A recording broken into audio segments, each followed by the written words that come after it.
Hello, आप सबका मेरे चैनल स्पीडिंग ला ज्ञान में स्वागत और अभिनंदन है। मैं आज आपको एसजीएस के पॉइंट ऑफ व्यू से आपको उत्तर प्रदेश नगर नियोजन और विकास अधिनियम 1973 बताने जा रही हूँ। इसमें मैंने आपको धारा 25 और 26 कल बताया था, जो कि अध्याय 8 में अनुपूरक या जो है प्रकीर्णन उपबंध दिया गया है। वह 25 से लेके 60 तक दिया गया है, जिसमें धारा 25 मैंने आपको बताया था कि प्रवेश की सख्ती के बारे में प्रावधान किया गया है, और सस्ती के बारे में धारा जो पनिशमेंट है उसके बारे में धारा 26 में प्रावधान किया गया है। क्या कहता है कि यदि कोई व्यक्ति चाहे स्वयं या अन्य व्यक्ति के साथ या निकाय जिसमें सरकारी निकाय भी है के अनुरोध पर किसी भूमि का विकास महायोजना और आंचलिक विकास योजना, क्षेत्रीय विकास योजना के उल्लंघन में या धारा 14 के अधीन अनुमति अनुप्राप्त अनुमति के बिना या अनुमोदन या मंजूरी के बिना जो है ऐसी शर्तों के उल्लंघन में कार्य करता है, तो ऐसे व्यक्ति को जो है क्या है कि 50,000 रुपए का जुर्माना, अगर वह अपराध चालू रहता है तो प्रत्येक दिन के लिए जिस दौरान वह अपराध पहली बार दोषित किया गया था उसके बाद जारी रहता है 2,500 तक का हो सकेगा। मतलब क्या कह रहा है कि अगर कोई व्यक्ति या तो स्वयं या अन्य व्यक्ति के साथ कोई निकाय जो कि जिसमें कि सरकारी निकाय भी है के अनुरोध पर क्या करता है कि किसी भूमि का विकास जो है महायोजना या क्षेत्रीय विकास योजना के उल्लंघन में करता है या धारा 14 में जो निर्दिष्ट अनुमति है उसके अनुमोदन के बिना करता है, ऐसी शर्तों का उल्लंघन करता है, तो वहां पे कहता है कि वो ऐसा व्यक्ति जुर्माने से जो कि 50,000 तक का हो सकेगा, और जो है जिस दौरान वह कार्य चालू रहता है, और ऐसे अपराध के लिए प्रथम सिद्ध दोष से प्रत्येक दिन के हिसाब से 2,500 2,500 तक का जुर्माने से दंडनीय होगा। धारा 25 की उपधारा 2 कहती है यदि कोई व्यक्ति किसी भूमि या भवन का प्रयोग धारा 16 के उपबंधों के अनुसार उसके परंतु में जो प्रावधान किया गया है उसकी शर्तों के उल्लंघन में किया करता है। क्या कह रहा है कि धारा 16 कहता है अधिनियम के जो प्रावधान है उसके उल्लंघन में अगर कोई कार्य करता है तो ऐसा व्यक्ति जुर्माने से जो कि 25,000 तक का हो सकेगा, यदि अपराध चालू रहता है तो उसमें प्रत्येक दिन के हिसाब से, जबकि वह प्रथम बार सिद्ध दोष किया गया था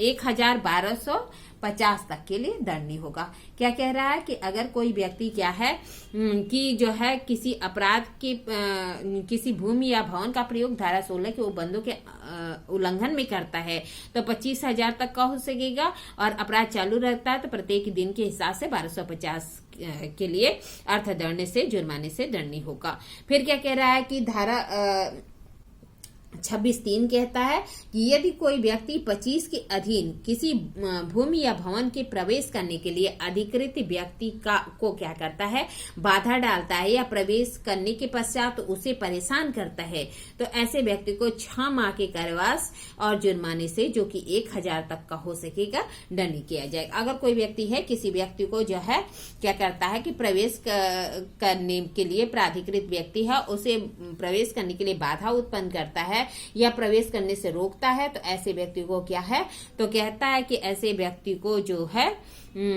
6 महीने का कारावास 1,000 रुपए जुर्माना या दोनों से दंडनीय होगा। आइए देखिए धारा 26(a) जो कि सार्वजनिक भूमि के अतिक्रमण के अवरोध के बारे में प्रावधान करती है। अगर कोई व्यक्ति सार्वजनिक भूमि के क्या करता है, अतिक्रमण करता है और या अवरोध उत्पन्न करता है, तो उसके लिए दंड के बारे में धारा 26 में बताया गया है। क्या कहता है, यदि कोई विकास क्षेत्र में कोई व्यक्ति सार्वजनिक भूमि पर ऐसी भूमि क्या है कि जो सार्वजनिक भूमि है वह नाली के उपयोग से सिवा, अर्थात कोई सार्वजनिक भूमि है जो जिस पर नाली का कार्य नहीं है, यदि ऐसे भूमि का क्या करता है अतिक्रमण करता है तो 1 साल का कारावास और 20,000 रुपए जुर्माने से दंडनीय नहीं होगा। अगर क्या कह रहा है कि कोई व्यक्ति विकास क्षेत्र के किसी सार्वजनिक भूमि पे क्या करता है, नाली के सिवा अन्य कार्य करता है, अन्य अतिक्रमण करता है, तो उस व्यक्ति को 1 साल का कारावास 20,000 रुपए से दंडित किया जाएगा। और फिर उपधारा 2 कहती है 26 1 का उपधारा 2 कहती है कि दंडनीय अपराध संज्ञेय अपराध होगा। अगर किसी व्यक्ति को जो है 1 साल का जुर्माना और 20,000 रुपए जुर्माना से दंडित किया जाता है तो ये क्या माना जाएगा? जैसे आप जानते हैं कि 1 साल का जो है दंड जो है संज्ञेय में नहीं आता, कॉग्निजेबल ऑफेंस में नहीं आता, लेकिन अगर ऐसा होता है तो इसे कॉग्निजेबल ऑफेंस माना जाएगा। ठीक है। उपधारा जो 3 है वह क्या कहता है? यहाँ पे क्या कह रहा है कि इसके लिए आवश्यक नहीं है कि जो भूमि प्राधिकरण से संबंधित या उसके निहित हो। यदि भूमि क्या है कि व्यक्तिगत संपत्ति नहीं है तो उक्त जो शास्ति है वह भोगनी पड़ेगी। क्या कह रहा है कि अगर इसके लिए यह आवश्यक नहीं है कि जो भूमि है वह प्राधिकरण की भूमि है या उसमें निहित है, अथवा क्या कह रहा है कि अगर भूमि व्यक्तिगत भूमि नहीं है तो उसके लिए जो शास्ति है या पनिशमेंट है वह जो है क्या होगा? भुगतना पड़ेगा ऐसे व्यक्ति को। फिर जो है उपधारा 3 क्या कहती है कि जो अगर कोई व्यक्ति सार्वजनिक सड़क, मार्ग, नाली पर कार्य करता है या सार्वजनिक सड़क पर या सार्वजनिक स्थान पर ढेर लगाता है, शुल्क का भुगतान की अवधि के दौरान अनुमति दे दी गई है और सामग्री रखने के सिवाय कोई अन्य कार्य करता है तो क्या कह रहा है कि ऐसे व्यक्ति को 1 मास का कारावास, 2,000 रुपए जुर्माना या दोनों से दंडनीय होगा। अगर कोई व्यक्ति क्या है सार्वजनिक मार्ग पर नाली का कार्य करने या सार्वजनिक सड़क पर या सार्वजनिक स्थान पे क्या करता है? ढेर लगाता है और उसके लिए अनुमति के बिना कार्य कर रहा है तो ऐसी कंडीशन में क्या कह रहा है कि वह साधारण कारावास से जो कि 1 वर्ष तक का हो सकेगा और 2,000 रुपए जुर्माना या दोनों से दंडनीय होगा। फिर क्या कह रहा है? इसके अलावा प्राधिकरण अतिक्रमण करने वाले व्यक्ति को 15 दिन के भीतर अतिक्रमण हटाने के लिए कारण बताओ नोटिस भी जारी कर सकती है। अगर कोई व्यक्ति ऐसा अतिक्रमण करता है तो क्या कह रहा है कि जो प्राधिकरण है अतिक्रमण करने वाले व्यक्ति को 15 दिन के भीतर अतिक्रमण हटाने के लिए कारण बताओ नोटिस भी जारी कर सकती है। कारण पर विचार करने के बाद जो प्राधिकरण है अतिक्रमण या अवरोध को हटाने का आदेश दे सकता है। क्या कह रहा है? कारण पर विचार करने के बाद प्राधिकरण क्या करेगी? अतिक्रमण या अवरोध को हटाने के लिए जो है आदेश दे सकेगा। किंतु 1997 के पहले से ऐसा कोई सार्वजनिक भूमि पर यदि समाज के कमजोर वर्गों द्वारा कोई व्यक्ति बसा दिया गया है तो उसके पुनर्वास के लिए वैकल्पिक व्यवस्था किए बिना उसे नहीं हटाया जाएगा। क्या कह रहा है कि अगर 1997 के पहले जो है ऐसे किसी सार्वजनिक भूमि पर कोई आदिवासी सार्वजनिक भूमि पर यदि ऐसे समाज के लोगों को जो कि कमजोर हैं और ऐसे व्यक्तियों को जो है बसा दिया जाता है तो उसे जो है पुनर्वास के लिए जो है वैकल्पिक व्यवस्था किए बिना उसको भूमि से नहीं हटाया जाएगा। कमजोर वर्ग के व्यक्ति का तात्पर्य है ऐसे व्यक्ति से जो कि जिसके परिवार के पास कोई अचल संपत्ति 1997 के पहले नहीं थी। क्या कह रहा है? कमजोर वर्ग के व्यक्ति से तात्पर्य है कि ऐसा व्यक्ति जिसके पास 1997 के पहले कोई अचल संपत्ति नहीं थी। फिर क्या कह रहा है कि वह विशुद्ध जो शारीरिक श्रम करके अपनी जीविका चलाता है, जैसे कि रिक्शा चालक के साथ साथ सफाई कर्मी भी शामिल है। क्या कह रहा है कि अगर कोई क्या करता है कि शुद्ध रूप से जो क्या करता है शारीरिक श्रम करके अपनी आजीविका चलाता है तो यहाँ पे रिक्शा चालक है या सफाई कर्मी है इसके अंतर्गत शामिल होगा। किंतु आयकर या विक्रय कर या व्यापार कर के लिए अब निर्धारित व्यक्ति इसमें शामिल नहीं होगा। अगर कोई व्यक्ति क्या कर रहा है आयकर दे रहा है, व्यापार कर दे रहा है या फिर जो है विक्रय कर दे रहा है तो ऐसे व्यक्ति को इसमें शामिल नहीं किया जाएगा। उपरोक्त के अलावा उक्त भूमि पर मौजूद किसी सामग्री को प्राधिकरण या उसका अधिकारी द्वारा कुर्क या जब्त भी की जा सकती है। अगर क्या कह रहा है कि ऊपर जो सजा दी गई है उसके अलावा अगर किसी व्यक्ति का जो है क्या है कि कोई ऐसी भूमि पर कोई सामान है जो प्राधिकरण द्वारा या जो है कि उसके अधिकारियों द्वारा कुर्क या जब्त भी की जा सकती है। समापन की कार्रवाई के दौरान कुर्क की गई संपत्ति का उचित देखभाल प्राधिकरण की जिम्मेदारी होगी। जो समापन की गई प्रॉपर्टी है, सामग्री है, उस संपत्ति अगर कोई समापन की कार्रवाई से कुर्क की गई संपत्ति को उचित देखभाल प्राधिकरण की जिम्मेदारी होगी। यदि वह शीघ्र क्षय होने वाली वस्तु है तो प्राधिकरण उसकी, अगर शीघ्र क्षय होने वाली वस्तु है तो प्राधिकरण क्या करेगा, उसकी बिक्री या अन्यथा बयान किए जाने का आदेश दे सकेगा। अगर शीघ्र जो है क्षय होने वाली प्रॉपर्टी है तो प्राधिकरण क्या करेगा, उसकी बिक्री या अन्यथा बयान के लिए आदेश दे सकेगा। कुर्क की गई संपत्ति के समापन की कार्यवाही चलने से वह अधिनियम के तहत उल्लेखनीय अन्य दंड से नहीं बच सकता। क्या कह रहा है कि अगर कोई कुर्क की गई संपत्ति है, अगर वो क्या करता है कि समापन की जाती है और उसके लिए अन्य दंड भी है तो उससे वह नहीं बच सकता।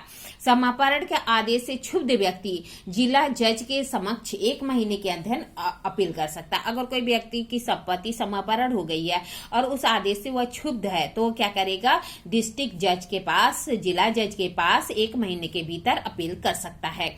दोनों पक्षों को सुनने के बाद जिला जज उक्त आदेश को खारिज कर सकता है, पुष्टि कर सकता है, उपांतरण कर सकता है। जिला जज क्या करेगा, दोनों पक्षों को सुनेगा, सुनने के पश्चात वह कह सकता है, जो आदेश है उसको खारिज कर सकता है, पुष्टि कर सकता है, उपांतरण कर सकता है।